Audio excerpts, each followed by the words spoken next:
নমস্কার সকলকে English learning চ্যানেলে স্বাগত। আমরা শিখছিলাম টেন্স। দেখো আমরা জানি টেন্স হচ্ছে ইংরেজি গ্রামারের হচ্ছে ভিত্তি। মানে টেন্স আমাদেরকে কিন্তু খুব ভালো করে জানতেই হবে যদি আমরা ইংরেজি সঠিকভাবে লিখতে বা বলতে চাই। আমরা already present indefinite, present continuous, present perfect এবং প্রেজেন্ট পারফেক্ট কন্টিনিউয়াস টেন্স নিয়ে ডিটেলস আলোচনা করে ভিডিও আপলোড করেছি। যারা সেই ভিডিওগুলো দেখোনি তাদের জন্য আমি ডেসক্রিপশন বক্সে সেসব ভিডিওর লিঙ্ক দিয়ে দিয়েছি, তোমরা অবশ্যই তোমাদের সময় মতো দেখে নিও। আজকে আলোচনা করব পাস্ট ইনডিফিনাইট টেন্স। যে পাস্টের চারটে ভাগ আছে, পরপর আমরা চারটে ভিডিওতে আলোচনা করে যাব। পাস্ট ইনডিফিনাইট একটাই, পাস্ট কন্টিনিউয়াস পরেরটাই, এভাবে প্রত্যেক দিন একটা করে টেন্স নিয়ে ডিটেলস আলোচনা করব। তাই তোমরা অবশ্যই ভিডিওটা স্কিপ না করে প্রথম থেকে শেষ পর্যন্ত দেখবে। আর যারা চ্যানেলটা প্রথম দেখছো তারা অবশ্যই চ্যানেলটা সাবস্ক্রাইব করে পাশে থাকা বেল বাটনটা প্রেস করবে, যাতে পরের ভিডিওটা আপলোড করার সাথে সাথে তোমাদের কাছে নোটিফিকেশনটা পৌঁছে যায়। চলো শুরু করা যাক আজকের বিষয় পাস্ট ইনডিফিনাইট টেন্স। দেখো পাস্ট ইনডিফিনাইট টেন্সকে কিন্তু সিম্পল পাস্ট টেন্সও বলা হয়। মানে যেটাই পাস্ট ইনডিফিনাইট টেন্স সেটাই কিন্তু আবার সিম্পল পাস্ট টেন্স। যেমন যেটাই প্রেজেন্ট ইনডিফিনাইট টেন্স সেটাই হচ্ছে সিম্পল প্রেজেন্ট টেন্স। তাহলে পাস্ট ইনডিফিনাইট টেন্স কখন হয়? ধরো আমাদেরকে একটা ট্রান্সলেশন করতে দিল, আমরা বাক্যটা পড়ে বুঝবো কি করে যেই বাক্যটা পাস্ট ইনডিফিনাইট টেন্সে আছে? সেটা ছাড়াও ধরো তোমরা কোনো একটা রাইটিং লিখছো, সেখানে একটা বাক্য গঠন করছো মনে মনে, সেই বাক্যটা যে পাস্ট ইনডিফিনাইট টেন্সের স্ট্রাকচারটাকে ফলো করবে বা বাক্যটা যে পাস্ট ইনডিফিনাইট টেন্সে হবে সেটা বোঝার নিয়মটা দেখো আগে। কোনো কাজ আগে বা অতীতে, পাস্ট মানে আমরা জানি অতীত, তাহলে কোনো কাজ আগে বা অতীতে হয়েছিল বা ঘটেছিল, মানে হইয়াছিল বা ঘটিয়াছিল, সেটাকে সহজে বললে হয়েছিল বা ঘটেছিল বুঝালে ভার্বের পাস্ট ইনডিফিনাইট টেন্স হয়। আবার বলছি, কোনো কাজ আগে বা অতীতে সাধারণভাবে হয়েছিল বা ঘটেছিল বুঝালে ভার্বের পাস্ট ইনডিফিনাইট টেন্স হয়। তোমরা যখন পড়বে কম্পেয়ার করে পড়বে, দেখো প্রেজেন্ট ইনডিফিনাইটের সঙ্গে পাস্ট ইনডিফিনাইট কম্পেয়ার করবে, তাহলে কিন্তু বুঝতে অনেক সুবিধা হবে। প্রেজেন্ট ইনডিফিনাইট কখন হয়? বর্তমানে কোনো কাজ সাধারণভাবে হওয়া ঘটা, চিরসত্য, ঐতিহাসিক সত্য, গাণিতিক সত্য বোঝালে ভার্বের প্রেজেন্ট ইনডিফিনাইট টেন্স হয়। আর পাস্ট ইনডিফিনাইট কখন হয়? আগে কোনো কাজ সাধারণভাবে হয়েছিল বা ঘটেছিল, বর্তমানে হওয়া বা ঘটা প্রেজেন্ট ইনডিফিনাইট, আগে কোনো কাজ সাধারণভাবে হয়েছিল বা ঘটেছিল বোঝালে ভার্বের পাস্ট ইনডিফিনাইট টেন্স হয়। তাহলে যখন আমরা বাক্যটা পড়ে বুঝতে পারলাম যে হ্যাঁ এই বাক্যটা পাস্ট ইনডিফিনাইট টেন্সে আছে, তখন আমাদের ট্রান্সলেশন করাটা অনেক সুবিধা হবে বা বাক্যটাকে গঠন করা অনেক সুবিধা হবে। এরপরে ধরো বাক্যটা পড়েও কেউ হয়তো বুঝতে পারলো না যে বাক্যটা পাস্ট ইনডিফিনাইট টেন্সে আছে বলে, সে তখন কিভাবে বুঝবে? ক্রিয়ার রূপটা তাকে ফলো করতে হবে ভালো করে। মানে যে বাক্যটা তোমাকে বাংলায় দেবে বা তুমি যখন একটা প্যারাগ্রাফ বা একটা রাইটিং কোনো কিছু লিখছো, তুমি তো আগে বাক্যটাকে মনে মনে সাজিয়ে নেবে যে আমি এটা লিখবো, যে এক বনে এক সিংহ বাস করত, কি এক জঙ্গলে এক খরগোশ ছিল। তাহলে এরকম এই যে মনে মনে যখন সাজাবো তখন আমরা ক্রিয়ার রূপটাকে ভালো করে খেয়াল করব। ক্রিয়ার শেষে কি থাকবে দেখো, ল লে লাম। যে ক্রিয়ার শেষে অবশ্যই ল লে লাম বা ততে তাম থাকবে। যেমন ধরো সে ফুটবল খেলেছিল, তুমি কলকাতা গিয়েছিলে, আমি ভাত খেয়েছিলাম। তাহলে দেখো হয় ল, নাহলে লে, নাহলে লাম বা ততে তাম থাকবে। তাহলে যখন আমরা ক্রিয়ার শেষে এরকম ল লে লাম বা ততে তাম দেখতে পাবো তখন আমরা বুঝে ফেলবো যে বাক্যটা পাস্ট ইনডিফিনাইট টেন্সে আছে। এরপরে দেখো পাস্ট ইনডিফিনাইট টেন্সে আছে যখন আমরা ক্রিয়ার রূপটাকে দেখে বা কখন পাস্ট ইনডিফিনাইট টেন্স হয় সেটা দেখে যখন বুঝতে পারলাম, তখন এরপরে আমরা বাক্যটাকে কিভাবে ইংরেজিতে ট্রান্সলেট করব বা যে বাক্যটা আমরা মনে মনে ভেবেছি লিখবো বলে সেটাকে ইংরেজিতে লিখবো কিভাবে, তখন সেন্টেন্স স্ট্রাকচারটা আমাদেরকে ফলো করতে হবে। যদি নির্ভুলভাবে বাক্যটা আমাদেরকে গঠন করতে হয়, কি বসবে দেখো, প্রথমে বসবে এস মানে সাবজেক্ট, তারপরে বসবে V2।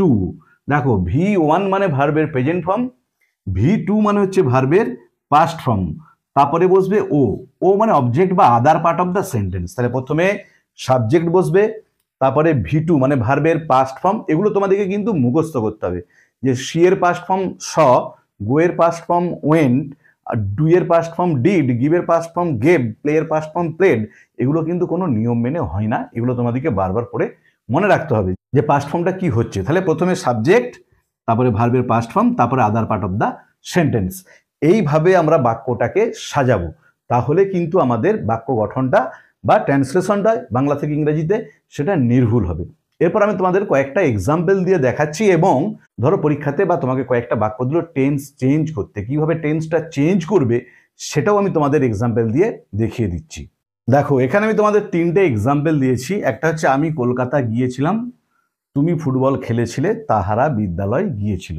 আমি কি বলেছি, বাক্যগুলো পড়ে যদি আমরা না বুঝতে পারি তাহলে ক্রিয়ার রূপটা দেখবো। দেখো ক্রিয়া কি আছে, গিয়েছিলাম, দেখো কি বলেছিলাম, ল লে লাম বা ত তে তাম। দেখো ছিলাম, এই যে দেখো খেলেছিলে, ল লে, আর গিয়েছিল ল, তাহলে এখানে ল লে লাম। তাহলে যেহেতু আমরা শেষে ক্রিয়ার শেষে ল লে লাম দেখতে পেলাম, আমরা বুঝতে পারলাম যে তিনটে বাক্যই কিন্তু পাস্ট ইনডিফিনাইট বা সিম্পল পাস্ট টেন্সে আছে। কারণ এই যে দেখো ল লে লাম, যদি কেউ বাক্যটা পড়েও না বুঝতে পারে তাহলে এই ক্রিয়ার রূপটাকে দেখেই আমরা বুঝে ফেলবো যে বাক্যটা পাস্ট ইনডিফিনাইট টেন্সে রয়েছে। তো যখন পাস্ট ইনডিফিনাইট টেন্সে রয়েছে তখন এবারে পাস্ট ইনডিফিনাইট টেন্সের যে সেন্টেন্স স্ট্রাকচারটা, সাবজেক্ট V2O, সেটাকে আমরা ফলো করে সেন্টেন্সগুলোকে ট্রান্সলেশন করব। দেখো আমি কলকাতা গিয়েছিলাম, সাবজেক্ট হচ্ছে আমি, তারপরে কি V2, যাওয়ার ইংরেজি হচ্ছে গো, তার পাস্ট টেন্স হচ্ছে ওয়েন্ট। আমি তোমাদেরকে এই পাস্ট টেন্সগুলোকে বলেছি এগুলো মুখস্থ করতে হবে। তাহলে আমি গিয়েছিলাম, ও হচ্ছে Kolkata, to Kolkata, I went to Kolkata, এটা হলো উত্তর। দেখো সাবজেক্ট হলো V2 হলো, আর এটা হচ্ছে ও, other part of the sentence হয়ে গেল। তারপরে দেখো তুমি ফুটবল খেলেছিলে, এখানে সাবজেক্টকে ইউ, তারপরে কি দেখো ভার্ব গুণটা খেলেছিলে, প্লের ইংরেজি খেলা, তার পাস্ট টেন্স হচ্ছে প্লেড, ইউ প্লেড, তারপরে ও হচ্ছে ফুটবল, তাহলে ইউ প্লেড ফুটবল, তুমি ফুটবল খেলেছিলে। তারপরে দেখো তাহারা বিদ্যালয়ে গিয়েছিল, সাবজেক্টকে তাহারা, দে, তারপরে দেখো গিয়েছিল ইংরেজি কি went, they went to school, তারা বিদ্যালয়ে গিয়েছিল, এটা হলো উত্তর।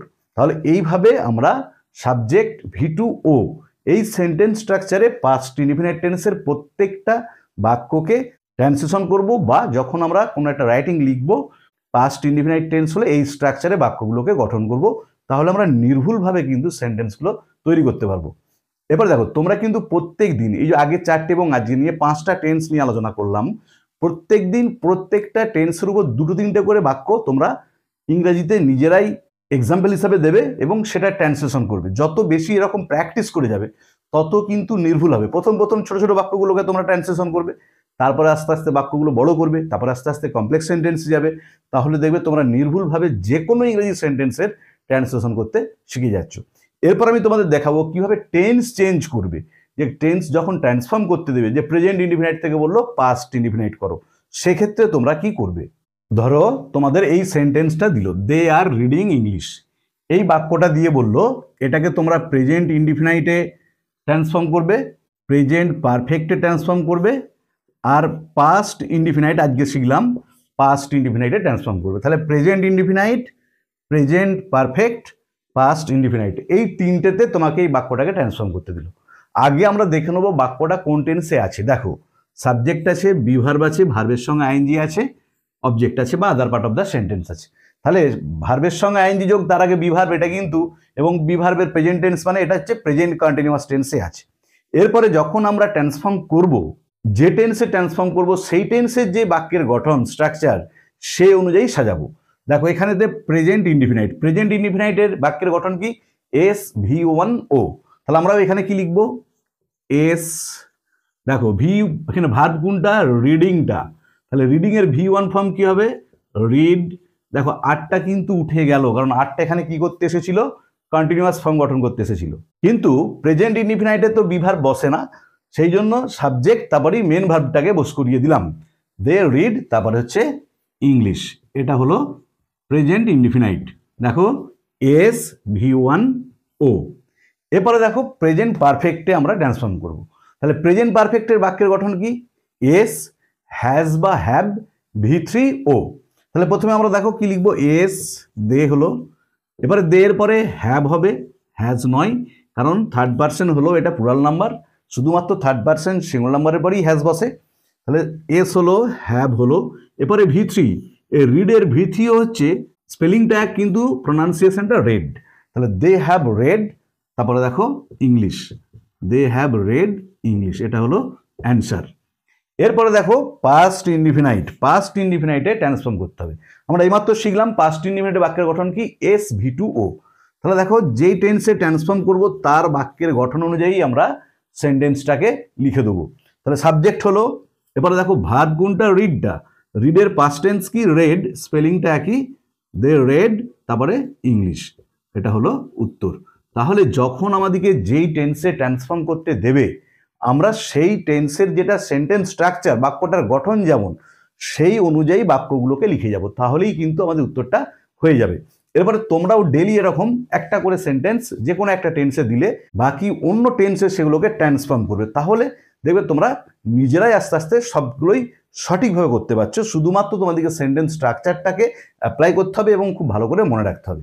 তাহলে আজকের ভিডিওতে আমরা আলোচনা করলাম পাস্ট ইনডিফিনাইট টেন্স কখন হয়, পাস্ট ইনডিফিনাইট টেন্সে ক্রিয়া রূপটা কী হবে বা বাক্যের গঠনটা কী হবে সেটা নিয়ে।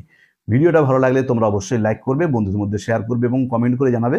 আর যারা চ্যানেলটা প্রথম দেখছো তারা অবশ্যই চ্যানেলটা সাবস্ক্রাইব করে পাশে থাকা বেল বাটনটা প্রেস করবে, যাতে পরের ভিডিওটা আপলোড করার সাথে সাথে তোমাদের কাছে নোটিফিকেশনটা পৌঁছে যায়। পরের ভিডিওতে আমরা পাস্ট কন্টিনিউয়াস টেন্স নিয়ে ডিটেলস আলোচনা করব, তাই তোমরা অবশ্যই চ্যানেলটা ফলো করতে থাকো। আর আমি অলরেডি প্রেজেন্টের 4টি ভাগ নিয়ে ডিটেলস আলোচনা করে ভিডিও আপলোড করেছি। এছাড়াও গ্রামারের আর্টিকেলের ব্যবহার, প্রিপোজিশনের ব্যবহার, কনফিউজিং ইংলিশ বা এলিমেন্টারি ইংলিশের উপর ডিটেলস আলোচনা করে ভিডিও আপলোড করেছি, তার লিঙ্ক আমি ডেসক্রিপশন বক্সে দিয়ে দিয়েছি। তোমরা অবশ্যই তোমাদের সময় মতো দেখে নিও। ভালো থেকো সবাই, ধন্যবাদ, দেখা হবে পরের ভিডিওতে।